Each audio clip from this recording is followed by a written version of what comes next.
Men birinciden özümdü tanıştıra geçsem, men Elmirbek айыл өкмөтүндө Bir Kalpak деген жер бар да, мына жакта, Кызыл Уранда. Ушул жерде 69-жылы, 1969-жылы 30-июнь күнү 40 убак болгондо илгеричи, 69-жылы.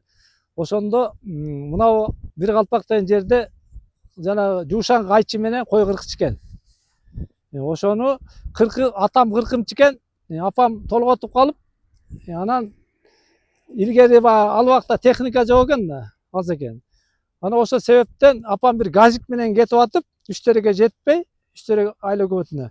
Ана мен ошо Bir Kalpak деген жерде кыркымда мотордун жанында төрөгөн экен апам. Ошон үчүн менин атым Калпак деп койгон экен.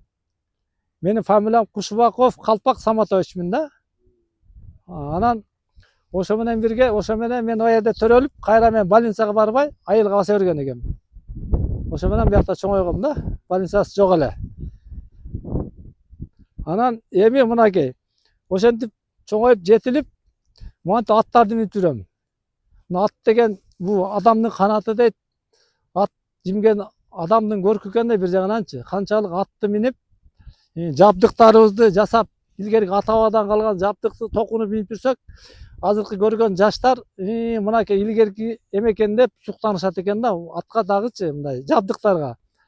Ана ошон үчүн биз бул жашоого бир жарагандан кийин канчалык ошо илгерки ата бабадан калган салтты колдонуп жүрсөк, ошол биздин кийинки келечекте муундарга аябай жакшы сабак болот экен да.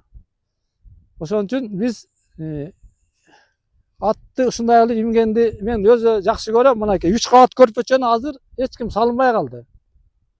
Мына 3 кабат көрпөчө илгертен бери ата баба ушинтип салынып келген.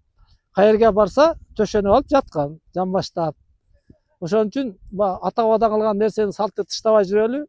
Ушу келечекте жаштар ушу илгерки ата бабанын салтын калтырбай алдыга алып кетели. Ошол биздин символубуз ошол экен да, кыргыздын. Ошон үчүн жаштар ушу келечегибиз алдыда, ушу кыргыздын ата бабадан калган салтты эч убакта тыштабайлы. Ат минели, ат менен жүрөлү.